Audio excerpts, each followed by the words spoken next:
300। कितने दिन में कमाते हो 300? दीदी कमाए जा 5 दिनों में। 5 दिनों में? कितने घंटे डाल के? करीबन लग जाएंगे दीदी 48 घंटा तो करीबन। मेरे 5 बच्चा है, ये 5 करते छोटे हम 5 ही गिरे हैं। 50 रुपए बनाते हो? हाँ। सब मिला के? सब मिलाए थे। तो उसमें गुजारा हो जाता है? क्या करें मज्जा। सबसे मुश्किल काम होता है ठंडी बत्ती वालों का, और जो भट्टी में से काश निकाल के लाते हैं उनका। इतनी आग फेंकता है तो भट्टी के पास जाने में उन्हें बहुत दिक्कत होती है ना, बहुत मुश्किल का काम है।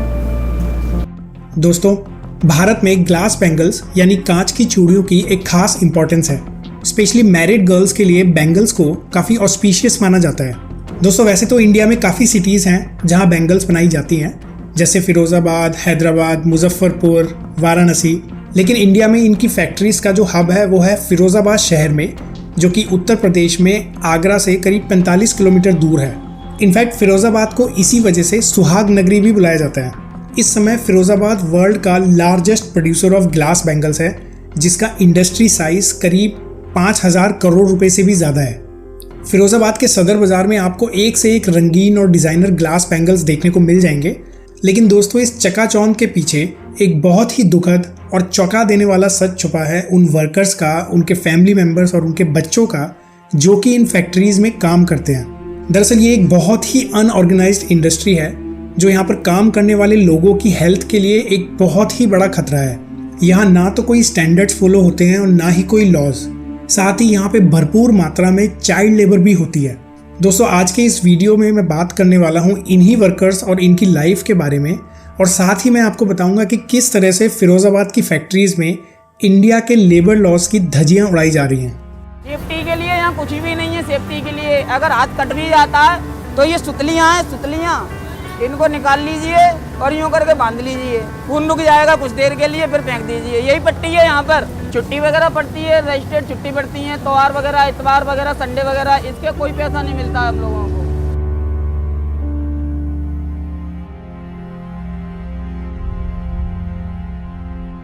दोस्तों, इस समय फिरोज़ाबाद में करीब 200 रजिस्टर्ड फैक्ट्रीज हैं जो कि कांच की बैंगल्स बनाती हैं।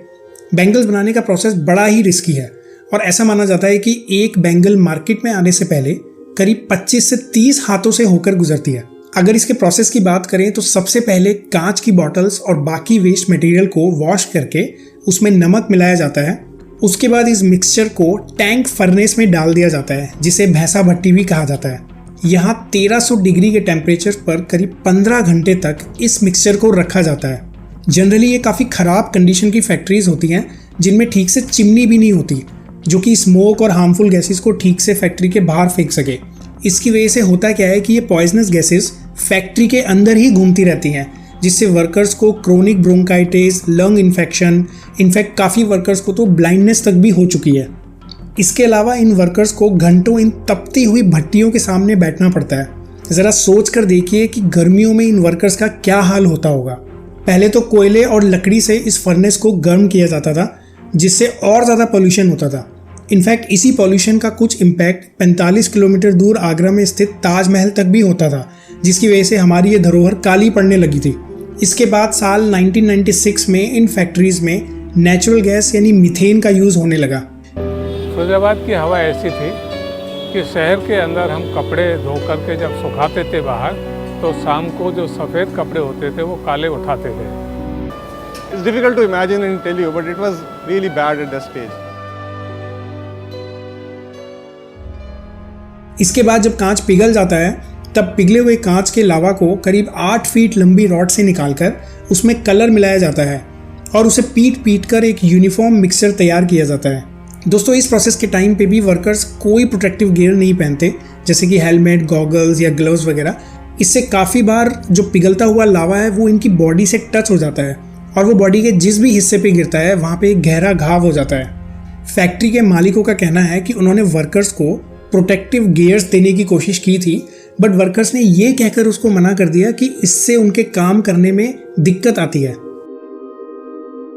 और फर्नेस के टाइम पर उनको दिए गए थे ग्लव्स और सेफ्टी ग्लासेस उनको दिए गए थे आई प्रोटेक्ट के लिए, शूज़ उनको दिए गए थे, मगर उन लोगों को कंफर्ट नहीं होता है। जब वो आयरन रॉड को जब पकड़ते हैं तो उनको ऐसा लगता है कहीं हमारे हाथ से स्लिप ना हो जाए। जो हाथों की ग्रिप है वो उसकी मजबूती चाहते हैं। इसके बाद एक घूमते हुए बेलन पर इस पिघले हुए कलर्ड ग्लास की पतली सी परत को चढ़ाया जाता है जो कि चूड़ियों की शेप ले लेती है।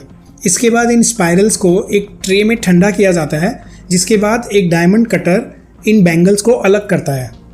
दोस्तों ये वर्कर्स लगभग 15 घंटे की शिफ्ट में काम करते हैं, जो कि जनरली सुबह 4 बजे से शाम 7 बजे तक होती है।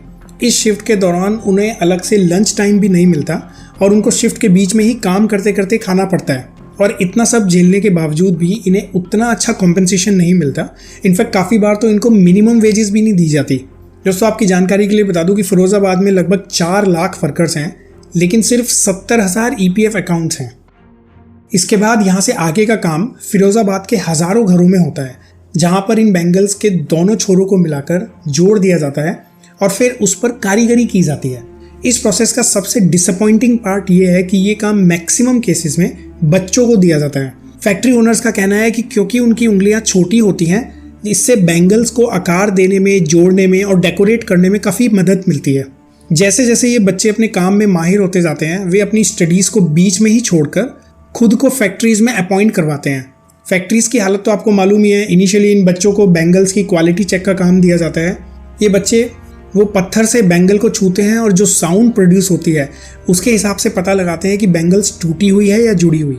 यहाँ पर भी फैक्ट्री के मालिक इनका बहुत एक्सप्लॉयटेशन करते हैं। रिपोर्ट्स के अनुसार एक बच्चा दिन में लगभग 16,000 बैंगल्स की क्वालिटी चेक करता है, जिसमें उन्हें लगभग 8 से 10 घंटे का समय लगता है।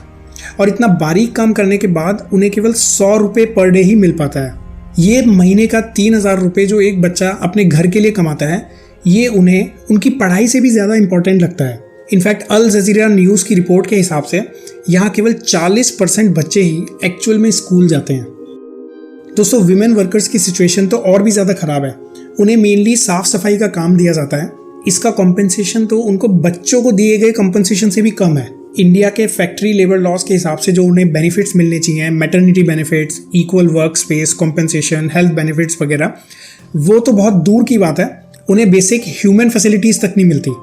इसलिए ये वीमेन वर्कर्स ज़्यादातर अपने घर पे बैंगल्स को जोड़ने का और डेकोरेट करने का काम करना ही पसंद करते हैं। दोस्तों एक एस्टिमेट के हिसाब से फिरोज़ाबाद के 90% लोग डायरेक्टली या इनडायरेक्टली बैंगल्स इंडस्ट्री से जुड़े हुए हैं। लेकिन अगर मैं मेडिकल फैसिलिटीज़ की बात करूं तो इन 4 लाख बैंगल वर्कर्स में से केवल 20,000 वर्कर्स ही ESI स्कीम में रजिस्टर्ड हैं और उनके लिए भी फिरोज़ाबाद में एक भी ESI हॉस्पिटल नहीं है। इनफैक्ट जो सबसे नज़दीक ESI हॉस्पिटल है वो 45 किलोमीटर दूर आगरा में है। हाँ, फिरोज़ाबाद में एक गवर्नमेंट क्लिनिक और डिस्पेंसरी ज़रूर है, लेकिन वर्कर्स कहते हैं कि ज़्यादातर केसेस में वो इन मरीजों को आगरा में ही रेफ़र करते हैं। बोल रहे हैं कि मशीनों का यहाँ पे इंतजाम नहीं है भैया, इसको आगरा ये बच्ची तबीयत सीरियस है इसकी, कल से इसको कोई आराम ही नहीं है, दर्द बता रही है ये। कहीं से लाइन चल रही है, कहीं से रुक रही है, कोई सिस्टम ही नहीं है, कोई होल्ड करने वाला ही नहीं है यहाँ पे। जिसको जहाँ आ रहा है भीड़ चली जा रही है। किसी चीज़ का कोई सिस्टम तो हो, और भी लाइन में लगे हुए हैं, उनका नंबर ही नहीं आ पा रहा। इनफैक्ट आपको शायद पता होगा कि 2022 में करीब 150 से भी ज़्यादा बच्चों ने डेंगू से अपनी जान गंवाई, क्योंकि उन्हें वक्त पर ठीक से ट्रीटमेंट नहीं मिला। जाने क्या तो इंजेक्शन लगाओ लला 3 दिना में, बोले ना कुछ नहीं खाओ, बाहर से ही भगा दिए उन्होंने। कोई सुनवाई नहीं अस्पतालों में, पैसा खेच रहे हैं। हम ये मांगे मेरा बच्चा लौटा के दे तो सरकार तो देनी देगी। रजनी आपने पूछा इतनी देर तो बहुत हो गई आपसे बात करते हुए, लेकिन मुख्यमंत्री तो 2 मिनट मुश्किल से रुके। आपने वीडियो भी देखा होगा। इतनी बात हुई तो भाई ना जी तुमसे इतनी बात हुई है कि हाँ परेशानी तो बहुत है। तो मैंने जना पूछी क्या परेशानी है, बस पीठ पे। इनफैक्ट एक मेडिकल कॉलेज की OPD में तो डॉक्टर्स पेड़ के नीचे मरीजों को देखते हुए पाए गए। जब उनसे पूछा गया तो पता चला कि OPD रूम में ना तो बिजली आ रही है और ना ही इन्वर्टर काम कर रहा है। दोस्तों ऐसा नहीं है कि गवर्नमेंट को इन सब इरेगुलरिटीज़ के बारे में कुछ नहीं पता। इनफैक्ट 2012 में लोकसभा और राज्यसभा में एक पार्लियामेंट्री रिपोर्ट पब्लिश हुई थी on welfare of glass bangle workers of Firozabad. इस रिपोर्ट में क्लियर बताया गया था कि बैंगल वर्कर्स की कंडीशन कितनी ज़्यादा ख़राब है। इनफैक्ट इससे पहले 1986 में गवर्नमेंट के ही मिनिस्ट्री ऑफ इंफॉर्मेशन ब्रॉडकास्टिंग ने फिरोजाबाद वर्कर्स के ऊपर एक डॉक्यूमेंट्री बनाई थी, बट उस डॉक्यूमेंट्री को भी कहीं दबा दिया गया। इसके बाद 2005 में एनीस जंग नाम की एक ऑथर ने एक बुक पब्लिश की जिसका नाम था the lost spring, stories of stolen childhood. इस बुक में उन्होंने फिरोजाबाद की फैक्ट्रीज में काम करने वाले बच्चों की डिसअपॉइंटिंग और डेंजरस लाइफ के बारे में बताया था। इनफैक्ट एनसीईआरटी ने 12th क्लास की इंग्लिश की बुक में इस बुक का एक चैप्टर भी पब्लिश किया है। इतना सब होने के बावजूद भी दोस्तों आज भी यहाँ के वर्कर्स की लाइफ में कोई इंप्रूवमेंट नहीं आया है। हालांकि दोस्तों गवर्नमेंट कहती है कि फिरोजाबाद के 1000 करोड़ रुपयों के एक्सपोर्ट्स को 5000 करोड़ रुपयों के एक्सपोर्ट्स तक लेके जाएंगे, पर ये कैसे होगा, क्या टाइमलाइंस होंगी, क्या स्टेप्स लिए जाएंगे, इस पर पब्लिकली कुछ अवेलेबल नहीं है। दोस्तों आइए अब हम कुछ सॉल्यूशंस की बात कर लेते हैं। सदियों से चली आ रही इस गुलामी को बंद करके एक हेल्दी इंडस्ट्री डेवलप करने के लिए कुछ इंपॉर्टेंट कदम उठाने होंगे। सबसे पहले तो गवर्नमेंट को लेबर लॉज और ESI एक्ट को अमेंड करके अनऑर्गेनाइज सेक्टर वाले वर्कर्स को भी कवर करना होगा, जिसका मेन फायदा उन वुमेन वर्कर्स को मिलेगा जो कि घर पे बैंगल्स को जोड़ने और डेकोरेट करने का काम करते हैं। इसके अलावा फिरोजाबाद में मिनिमम एक ESI हॉस्पिटल खुलना चाहिए और जो एग्जिस्टिंग गवर्नमेंट क्लिनिक्स और डिस्पेंसरीज वहाँ पे हैं उनका इंफ्रास्ट्रक्चर इम्प्रूव होना चाहिए। मैं क्यों इस बात पर जोर दे रहा हूँ, क्योंकि काफ़ी फैमिलीज कॉन्ट्रैक्टर्स और फैक्ट्री ओनर्स के जाल में इसलिए ही फंसती हैं क्योंकि उन्होंने कोई ना कोई लोन लिया होता है जिसे वो चुका नहीं पाती और ज़िंदगी भर के लिए गुलाम बन जाती हैं। दूसरा, सरकार को अनस्किल्ड और स्किल्ड लेबर की मिनिमम वेज को बेंगल इंडस्ट्री के इकोनॉमिक से हिसाब से इम्प्रूव करना चाहिए, जिससे कोई भी फैमिली अपने बच्चों को फैक्ट्री में काम करने पर मजबूर ना करे। तीसरा, फैक्ट्रीज की रिनोवेशन के लिए गवर्नमेंट एक वन टाइम स्कीम लेकर आ सकती है जिसमें फैक्ट्री ओनर्स को अपनी फैक्ट्री को मॉडर्नाइज करने के लिए कुछ इंसेंटिव दिया जा सके, अदरवाइज वो एक्स्ट्रा खर्चा कभी नहीं करेंगे। इसमें टैक्स रिबेट्स हो सकती हैं, नेचुरल गैस की सप्लाई की सब्सिडीज़ हो सकती हैं, इलेक्ट्रिकल सप्लाईज की सब्सिडीज़ हो सकती हैं। चौथा, हर फैक्ट्री में CCTV कैमरा मैंडेटरी होना चाहिए ताकि फैक्ट्री ओनर्स इन स्टेप्स लेने में सहयोग दें और किसी भी तरह का करप्शन का कोई गुंजाइश ना हो। पांचवा, चाइल्ड लेबर को चेक करने के लिए डिस्ट्रिक्ट एडमिनिस्ट्रेशन को फैक्ट्रीज पर एक हैवी फाइन लगाना चाहिए। इसके बाद भी अगर कोई फैक्ट्री पाई जाती है इन बच्चों से काम करवाते हुए तो उनका लाइसेंस रद्द कर देना चाहिए। ऑफकोर्स जब मिनिमम वेज बढ़ेगी तो कोई भी पेरेंट्स इतना मजबूर नहीं होगा कि अपने बच्चों से काम करवाए। इसके अलावा कुछ अमेंडमेंट्स भी करने होंगे इंडिया के child labour prohibition and regulation act 1986 में, क्योंकि उसमें बहुत सारे लूप होल्स हैं। जैसे अगर आपको एक एग्जांपल बताऊं तो कोई भी चाइल्ड अपने फैमिली बिजनेस में हेल्प कर रहा है तो उसको चाइल्ड लेबर नहीं कंसिडर किया जाएगा। एक्चुअली इन्हीं सब लूप होल्स का फ़ायदा फैक्ट्री ओनर्स और जो मिडिल मैन है वो उठाते हैं यहाँ पे। सातवां, अगले 3-4 सालों में स्कूल ड्रॉप आउट रेट्स को कम करने के लिए काफ़ी जागरूकता फैलाने की ज़रूरत है और डिस्ट्रिक्ट एडमिनिस्ट्रेशन को इसके लिए मिशन मोड में काम करना होगा। इसके अलावा गवर्नमेंट को ये इंश्योर करना होगा कि जो वुमेन वर्कर्स हैं जो कि फैक्ट्री में काम कर रही हैं या फैक्ट्री के बाहर काम कर रही हैं उन्हें maternity benefits, health benefits, free ration, अनाज और जो बाकी सोशल सिक्योरिटी स्कीम्स हैं उनका फ़ायदा मिल सके। दोस्तों आज के इस एपिसोड में बस इतना ही।